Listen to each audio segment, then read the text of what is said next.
Hello and welcome back to Cinematic Universe. My name is Ernesto Martinez. Joining me, as always, is the ever awesome Catherine Cook. How are you, Catherine? Great. The Accountant, Gavin O'Connor's latest 2016 action crime drama that is both an entertaining as fuck action movie while at the same time being a very heavy on coincidence and confusing type of a action movie. Starring Ben Affleck as the titular character who goes by the accountant, but his actual name is Christian Wolf. Also, as his co leads are Anna Kendrick as Dana Cummings, J.K. Simmons as Ray King, John Bernthal as Brax, Jeffrey Tambor as Francis Silverberg, Cynthia Addai-Robinson as Mary Beth Medina, John Lithgow as Lamar Black, Jean Smart as Rita Blackburn, Andy Umberger as Ed Chilton, and Alison Wright as Justine. The Accountant pretty much, if you've seen the trailer, it's about this super soldier level mathematician whiz, a man who was born with a very hyper autistic syndrome that affected him most of his life growing up with his family. And as we all know, when you have a person or a child who is born with a specific special needs, being autistic or Asperger's, they tend to focus on something and they work on it until they don't want to work on it anymore. At least that's my general understanding of either autism or Asperger's. And in this case, you have a man, Christian Wolf, who pretty much focused on doing nothing but math and problem solving skills, martial arts, and how to use any type of weapon, etc., etc., which has prompted and allowed him to work with or be recommended to one of the most dangerous people on the planet just so that he could help them financially and to see if anybody's stealing their money. He pretty much points out who could that person be, and they pretty much pay him with either a lot of money or objects that are worth a lot of freaking money. For example, in this movie, because it's also made by Warner Brothers, or at least produced, there is a scene where Ben Affleck pulls out an Action Comics #1, which, if you have one that is in mint condition, that is worth almost $3 to $5 million easily. But anywho, Catherine, what did you think of Gavin O'Connor and Ben Affleck's The Accountant? I initially only wanted to see the movie because these types of movies in October tend to be good. And then I saw the TV spots this last week because I forgot I was doing this review. And I was like, this movie doesn't really interest me. And I commented on our website. And then you texted me. I'm like, oh, yeah, this movie. So I went, so I go in to see it. And I was pleasantly surprised that I didn't really know that much about the movie. I think the trailers are a bit misleading because it makes you think the whole thing is just some shoot 'em up type stuff. And granted, there's stuff like that in there, but there's more to it. Especially the humor. I love the humor of this movie. It kind of keeps this character a bit more interesting than just having him be some other idiot, some run of the mill action movie type character. Certain things I could start out with I didn't like. I thought that Jean Smart was totally wasted in this movie. She didn't get to do anything. She's just kind of there. Same with the storyline with J.K. Simmons and Medina, who are doing the investigation. It's kind of like it doesn't really build up to anything. It's there kind of for the excuse of fluffing up the story later towards the end when they go on what I thought was a ridiculously long and droll explanation as to what this guy accountant does. And I hate it when movies do that, when the core characters in your movie aren't enough to heighten the drama. They have to create these side characters to try and fluff it up for you because they don't really do anything. They're just kind of there. I did, however, like how they kind of focus on the way that this guy runs his life, the way that he kind of works at it. Very strange. And it gets, granted, there's a huge spectrum when it comes to Asperger's. My friend has it, but you barely notice it. You'd have to spend a hell of a lot of time with him to even pick up on it. Mm-hmm. But with this guy, I like that they're kind of showing him to be cool and not totally weird. I mean, other people kind of think of him that way, but he's really fun. I would have preferred if there wasn't as much of the action-packed shoot-'em-up stuff because especially towards the end, it kind of, I thought, for me, kind of detracts from a more, I don't know, some more intrinsically interesting type ending to it, something more along the lines of what he actually does.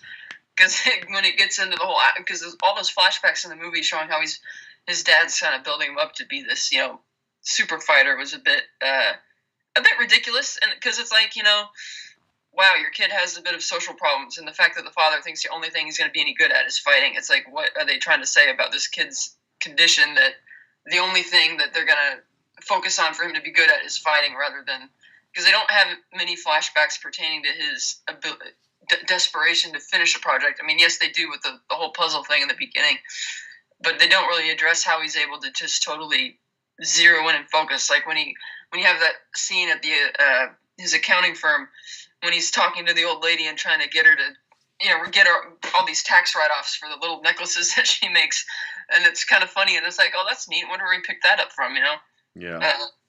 I like the Anna Kendrick character, but again, she doesn't really get to do anything for the story. She's kind of there, I guess, to give him a bit more of a She plays it. She's the straight character. She's the straight man, and she's reacting to everything around her. Yeah, she's kind of reacting to it, and then nothing really happens between them. It's kind of, she's there, and he picks her up kind of as an excuse to explain the plot, because he's not a guy who thinks out loud. So she's there kind of to ask all of our questions so he could fill her in. And I loved the stuff with the Airstream. I love that. The entire setup that he had in there. It's like, oh my God, that's a brilliant idea. The idea that he gets paid in stolen paintings and stuff like that, I thought was pretty funny. The whole, and then granted, there's other little payoffs, like the huge minigun that he has to patrol the front of his house, all the little birdhouse cameras in the backyard, and you had all this funny type of stuff. But for the most part, I don't know. I didn't really care for the climax, because yes, I admit I didn't see the twist coming, because I was kind of too distracted by the fact that his brother's looking at the computer screens, and you can tell that he's realizing something. You can't tell what it is, and in hindsight, once he finds out that it's his brother, like, wait a minute. If you thought that was a possibility, then why didn't you call your guys off a lot earlier? You're just comfortable. Let's see how many of them will die. Maybe that'll tell me if this is my brother or not. And, they get in the fight over why did you go to mom's funeral, and they don't really address that. I thought that was kind of interesting, because given the father's personality, I wouldn't expect him to go to her funeral. But, and John Lithgow, I thought, did a nice performance. Same with Jeffrey Tambor, but they were both kind of underused, in my opinion.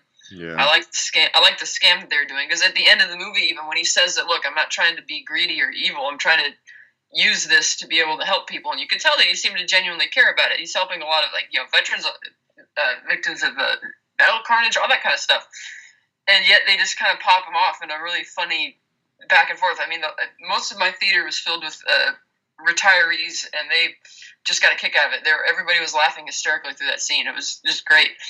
But at the same time, he's kind of right. The only part which really makes him evil is that he's hired all these goons to go and cover his tracks. But it's like, okay, so what happens now? You don't really know. Yeah. And then he kind of takes off, driving away in his Airstream. And I thought it was kind of upsetting that he didn't, because he told Anna, they told the girl when they were at the hotel, he's like, I crave social interaction, but I don't know how to deal with it. And that I picked this hotel because I like you, after he gives that kind of long explanation, and yet he doesn't allow himself to develop that any further. He kind of leaves her by the wayside. So I thought it was an okay movie. It was fun, decent, held my interest for a couple hours. Oh yeah, I was entertained. I mean, the thing is that I feel like when this movie was being developed from script and everything, I felt like they had something very simple and effective, and along the way they started adding more stuff that really went nowhere, with the J.K. Simmons character, the Treasury and the FBI. It's like, okay, they're only here for exposition dump. That's it. They don't serve anything to the story, and you could have easily taken them out of the movie. But it was only just to build up Ben Affleck's character, to see, oh, this guy is pretty dangerous when he really wants to be. Not because he actually is a bad person. He just can be dangerous. And Anna Kendrick's character, she doesn't go anywhere. She's just there to play the straight man and just react and ask all the questions we're asking, like you said. It's a very great cast. I mean, J.K. Simmons, Ben Affleck, Anna Kendrick, John Lithgow, Jeffrey Tambor, but again, most of the cast is just there. And I was very confused when everything started, going sideways after uh, Ben Affleck pretty much figured out how much money was being siphoned out of John Lithgow's character's company. And then after everything started, I'm just like, wait, what's happening? Why is John Bernthal here? Who called John Bernthal to? Because John Bernthal in the movie also plays a hitman as well. And I'm just like, wait, what the fuck is happening? But then they put another scene where I'm just like, oh, well, this is entertaining. This is going to distract me until they answer my fucking question. Wait, well, kind of like when when Lithgow walks in and he gives the accountant his paycheck and he says, look, whatever he did is forgiven. And of course, he's kind of putting on a show at that point because you know that he's kind of the one responsible for it all because he clearly knows what happened, that it wasn't an accident. And so I'm thinking that, they had that great scene when they introduced Bernthal when he's in the parking garage and he attacks that guy and he's totally badass about it. And I figured, okay, this is definitely an inside job. And now I figured from the outset that somebody hired Bernthal to, cover the tracks. Yeah. So I kind of picked up on that earlier, but I don't know. Oh, yeah. It's just that it was written to the point where I'm just like, man, this better be explained in the next few scenes. And they do explain it. It's just that, for me personally, I was just like, wait, why is this happening again? And who does John Bernthal work for? And stuff like that. And at the same time, every piece of action in this movie was great. It felt like watching John Wick with autism. That's how great it was. And John Bernthal, I love John Bernthal. In this movie, he kind of felt like I feel like he's always playing Shane from The Walking Dead, no matter whether he's Frank Castle in Daredevil or Braxton here in The Accountant. But John Bernthal is always a treat to watch, especially when in that scene that you mentioned where he's in the parking garage, just pretty much having a conversation with the person who he's only there to intimidate, but he will kill in a fraction of a second if he feels the conversation is not going his way, even though he's trying to be polite in a very violent way. So there are many positive elements to this movie. It's just that all the off-putting coincidences, all the fluffiness that was pretty much thrown in there just because I felt that the developers are just like, well, why don't we do this, or why don't we add this, and then we can do this and do that, when really this could have been a pretty simple, straight-up crime drama.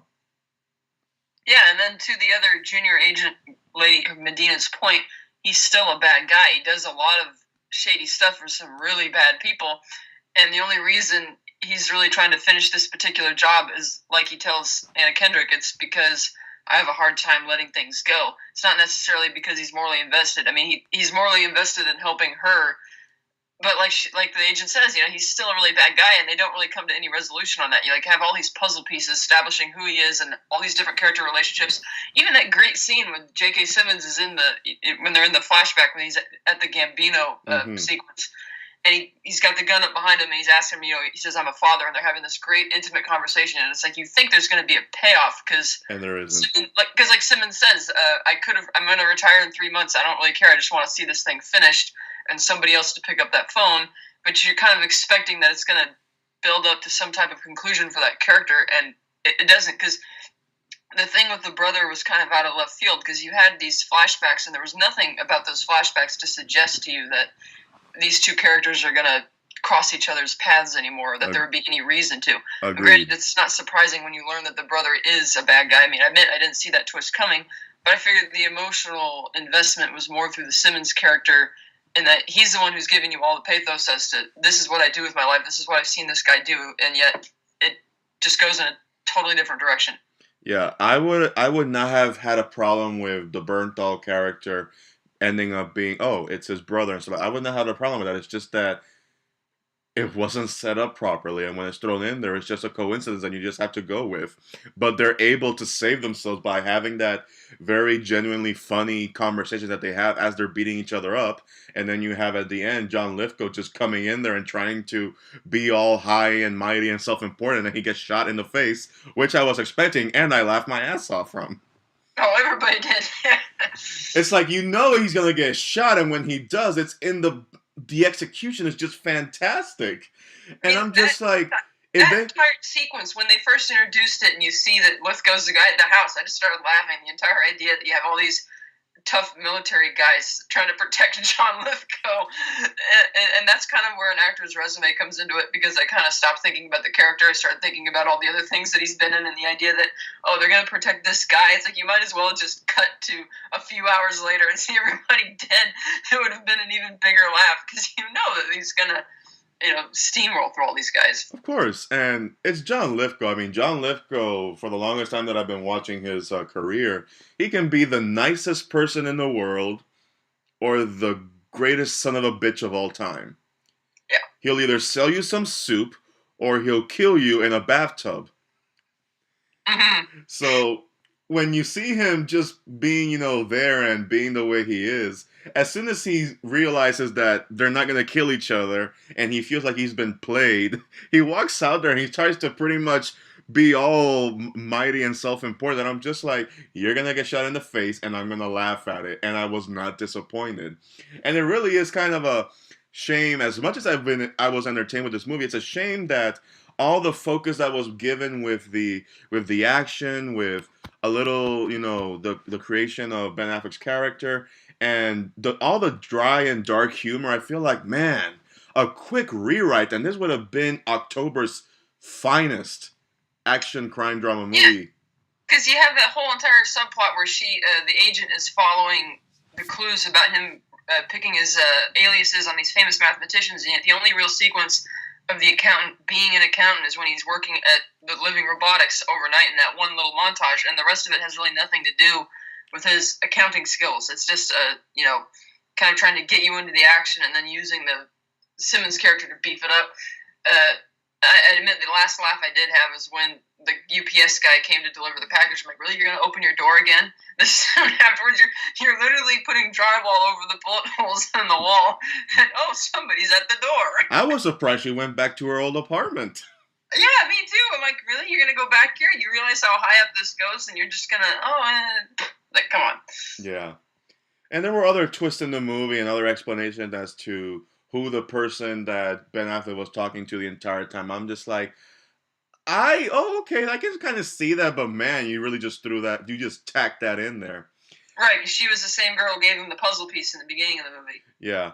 So, but overall, my thoughts is that as flawed as it is, and as convenient as most of the stuff is, and how you could have easily have rewritten this movie to be a little bit tighter, stronger, and possibly a award contender, I had fun with it. And if I were to rate it, I would give it at, the very least, just for the entertainment alone, I would give it like a 7 out of 10, 6.5 to 7 out of 10, something like that.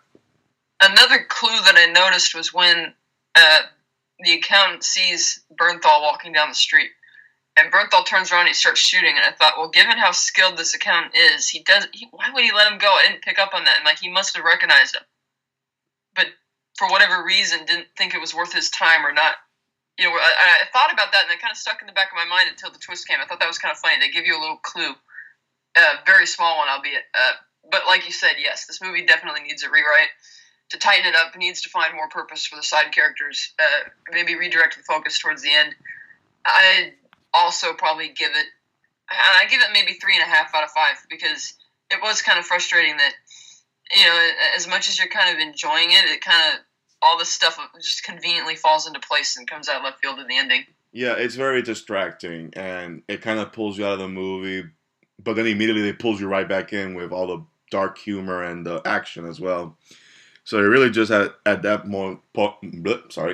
point, you're just pretty much pick and choosing. Oh, that's great. Oh, that's wrong. And then you go back and forth and back and forth. And so you're just like, well, I was entertained at least. Yeah. But yeah, The Accountant. Do you see any sequel possibilities with this? No. No. Me neither. Because, what are you going to do? It's just going to be the same thing again, unless you have the agent and Simmons deciding to try and, follow him through his other shady account. And because we know that the agent thinks he's a bad guy, which he is, and I don't see what else they're going to develop from there, because they've already revealed every twist and pulled every rabbit out of the hat they can. There's not really much else to go on. Yeah, because if you make a sequel, it's pretty much just gonna be shoot 'em up, and that's it. The tension is already out. But I don't think a sequel is even possible either. I was just curious to see if anybody would think that a sequel would be made, because you know how some movies where they always feel like it's a one-off, and then for some reason there's a sequel that really doesn't need to be there. And well, the reason is because Hollywood wants to make more money. Oh no, I know that, but I'm just saying it that as much as Hollywood wants to make more money, you really ask yourself, really, does this have sequel potential? Yeah. And then most likely won't be even with Ben Affleck. It probably might be a straight to DVD kind of sequel. Yeah. But yeah, that's The Accountant. Those are our thoughts, and that's pretty much it. I would still recommend it if you just want to go see a entertaining action movie, because it is an entertaining action movie. As long as you get to pass by the whole convenience of it all and some of the flaws, I would recommend it. Would you recommend it? Yes, maybe a rental. I mean, I was unpleasantly surprised when I got to my theater and found that they raised the matinee price to $9. Jesus Christ! And I know that I might have. Oh well. I only pay $5.50 for mine. Where the fuck are you going? Regal, where are you going? Jesus, I'm going to Cinemark. Fuck. Was it like is that your matinee price? Yeah, last I checked, it was $5.50. You're lucky. We don't have Cinemark up here. Or actually, I think Signature Theaters is part of it, but it's California. Everything's more expensive in California. Oh yeah, well yeah, but you're right. Regal's more expensive than most of the other ones anyway. I mean, I could go to the other theaters that are 20 miles down the way, but it's only a couple bucks discount, and it's not worth it with the gas and the the investment. But yeah, $9. It's like, God damn it! And it was like, I mean, really, there's no. The only price differential from going to a non-matinee showing, like at night or something, is only like a couple bucks now. It used to be like a difference of $5, which is huge, and now it's like, fuck, I'll just go at night. I don't care anymore. It's like when I went to see Suicide Squad, I figured, oh, maybe I'll wait till Tuesday. A lot of times I like pushing these reviews till Tuesday because it would be gouging my wallet, but now it's not. It doesn't even matter anymore. It's like, hell, I'll go on a Saturday night. Yeah. I mean, with this movie, I was granted sitting in the second row, but thankfully it wasn't a Jason Bourne type cinematography movie, so I didn't get all sick from watching it, and it was fine. But yeah, it's just that kind of. My theater's just bitch, man. I mean, we do have discount Tuesday is $6.25. Used to be $5. They raised it to $6, and then they kept it at $6 for a few years, and then they raised it at $0.25. They'll probably raise it again, if not already. Yeah. Well, anyway, everybody, thank you for listening to our review. As always, my name is Ernesto Martinez. Catherine Cook, thank you for joining me. Thank you. And as always, if you're listening to me on YouTube, click that subscribe button, share, leave a like, leave a comment, whatever you want. Please visit the new Facebook page for Cinematic Universe Ultimate. I go back and forth between calling it Cinematic Universe and Cinematic Universe Ultimate, but for argument's sake, let's just call it Cinematic Universe. Just when you're referring it out, click on that like button and share that page to a person. If you're a movie buff and you feel other people might be interested in listening to our thoughts and other reviews, go for it. Typically, I always say to go to moviepilot.com or creatorscode.com to see my other reviews, but I'm having issues with those people, so I won't be posting there anymore. So pretty much the Facebook page is going to be the go-to place to see new postings, or if you're already subscribed to my YouTube page, go for it. And as always, you can follow me on Twitter at MartinezXYZ Cinematic Universe. Bye-bye, guys.